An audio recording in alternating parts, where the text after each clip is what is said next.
Syiah begitu, tidak. Kita nukilkan dari kitab mereka. Lalu bagaimana kita bisa mengambil dari kitab mereka? Dengan membaca kitab mereka. Berarti araftu syarra la li syarri.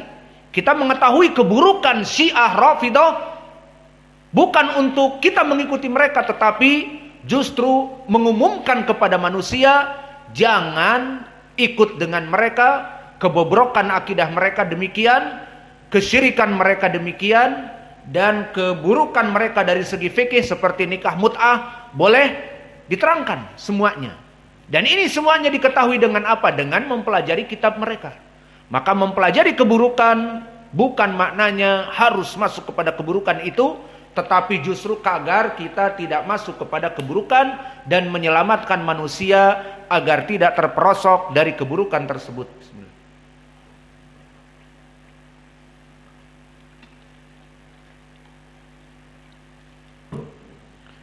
Maka inilah dari ucapan penulis. Kemudian kita masuk kepada matan juga. Qala rahimahullah, ucapan arafta anna ahamma ma alaika ma'rifata dzalik, maka kamu sekarang mengetahui dengan tadi mempelajari mafsadah kesyirikan, kamu mengetahui sekarang bahwa yang wajib dari apa-apa yang kamu pelajari itu adalah ilmu tauhid.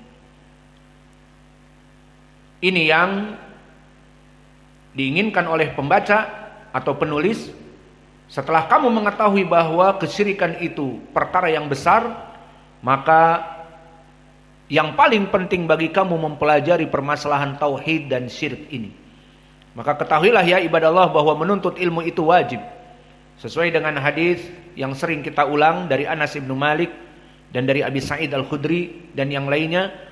Berkata Rasulullah sallallahu alaihi wa ala alihi wasallam, "Talabul ilmi faridatun ala kulli muslim."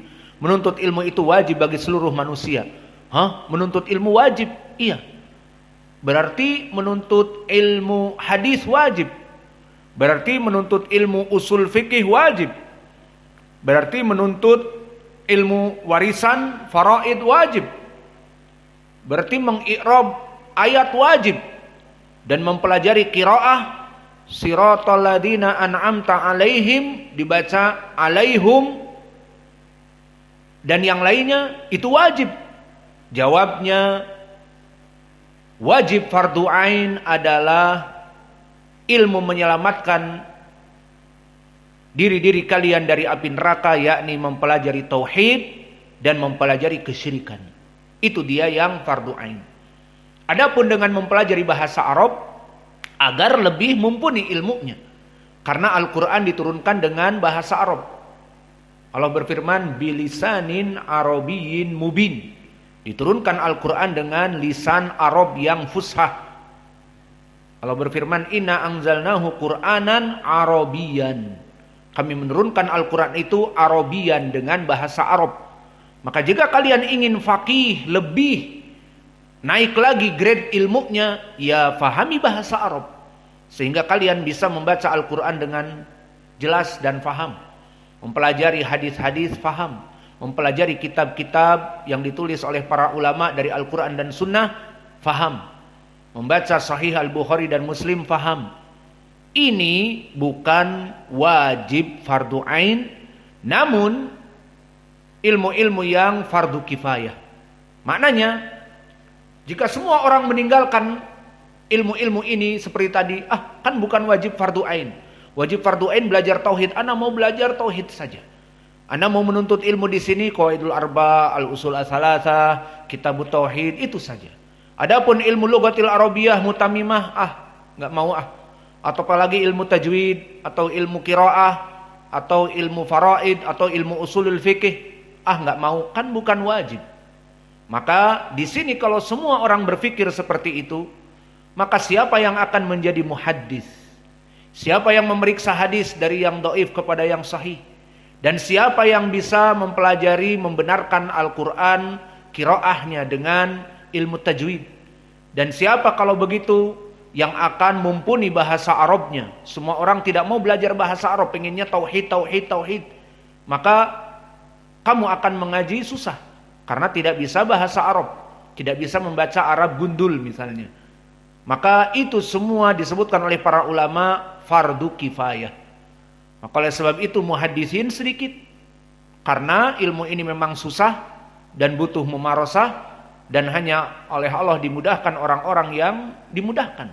Di Jamiah Islamiyah ada yang namanya kuliah fakultas hadis. Maka yang keluar dari sana apakah mencetak muhaddisin seperti Syekh Al-Albani dan Syekh Mukbil? Tidak.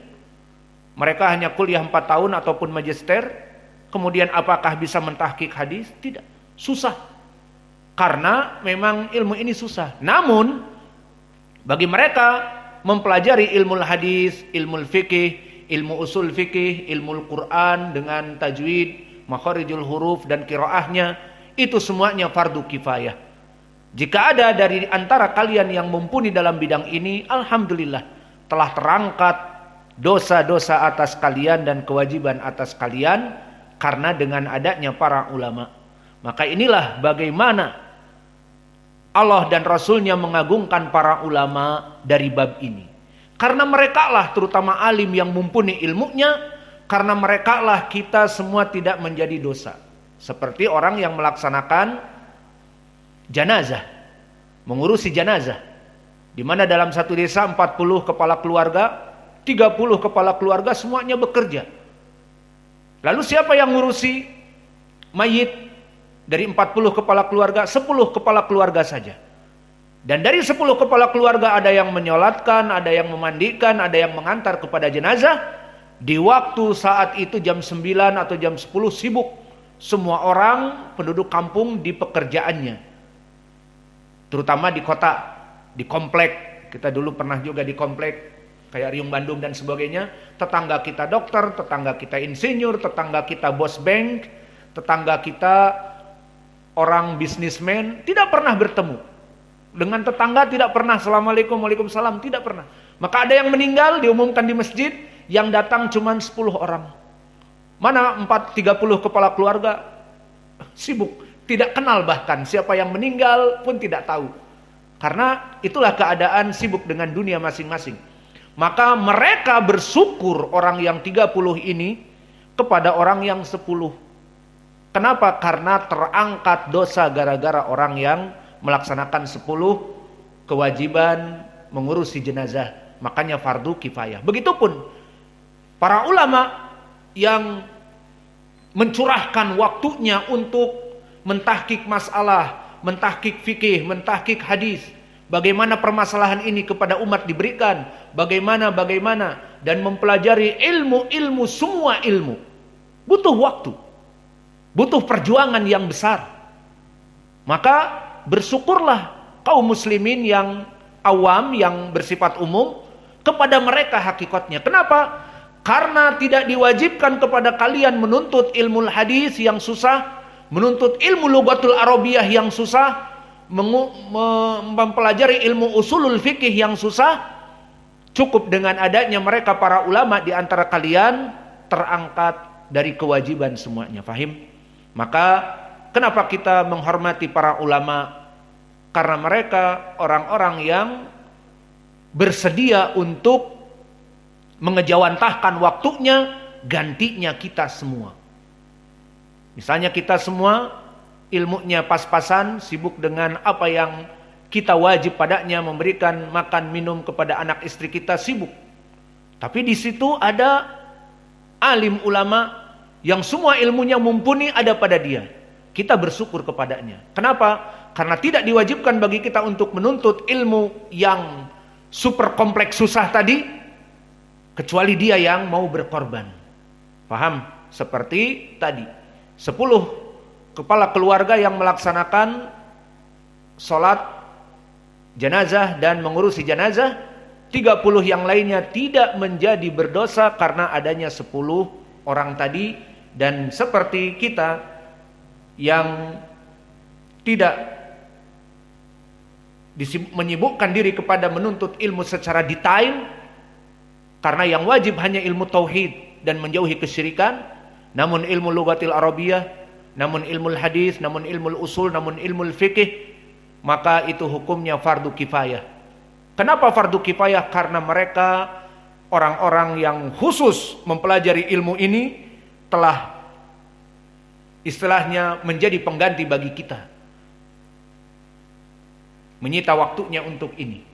Maka kembali kepada permasalahan, arafta anna ahamma ma 'alaika ma'rifatu dzalik, maka setelah kalian mengetahui bahwa ilmu yang fardu ain atas kalian adalah ilmu tauhid dan ilmu menjauhi kesyirikan. Kenapa? Li'anna ma'rifata tauhid wa syirk min ahamil umur bal haqqun min huquqillahi jalla wa ala. Maka oleh sebab itu Allah menjadikan pengetahuan ilmu tauhid itu adalah pengetahuan hak Allah, maknanya kewajiban Allah yang harus dilaksanakan oleh hamba-hambanya. Maka di dalam hadis Mu'ad yang muttafaqun alaih, di saat Nabi membonceng Mu'ad, maka Nabi mengatakan kepada Mu'ad, "Ya Mu'ad, atadri ma haqqullah 'alal ibad wa ma haqqul ibadi 'ala Allah?" Maka wahai Mu'ad, tahulah kamu apa hak Allah atas hamba dan hak hamba atas Allah, maknanya apa kewajiban para hamba kepada Allah dan apa kewajiban Allah atas hambanya. Dijawab, Allah wa rasuluhu a'lam. Diberitahu oleh Nabi kewajiban hamba kepada Allah yang merupakan hak Allah, semua harus melaksanakan tauhid dalam peribadatan. Ala tusriku bihi syai'a. Jangan melaksanakan peribadatan salat, berpuasa dan yang lainnya kecuali hanya untuk Allah saja. Dan kemudian disebutkan lalu kebalikannya, wa ma haqqul ibadi 'ala Allah. Apa kewajiban Allah atas hamba? Kewajiban Allah atas hamba adalah an la yu'adzibu, Allah tidak mengadab mereka orang-orang yang melaksanakan peribadatan tauhid. Jadi paham kita ya hidup di dunia ini. Apa hak kita atas Allah, apa hak Allah atas kita? Kalau masih bingung antara hak dan kewajiban, ganti. Apa kewajiban kita yang harus diberikan kepada Allah dan apa kewajiban Allah yang Allah berikan kepada kita? Saling timbal balik. Kewajiban kita kepada Allah beribadah dengan tauhid. Salat kita dengan tauhid, hidup kita dengan tauhid. Inna salati wa nusuki wa mahyaya wa mamati lillahi rabbil alamin. Semua hidup dan mati kita, semua ibadah kita hanya untuk Allah.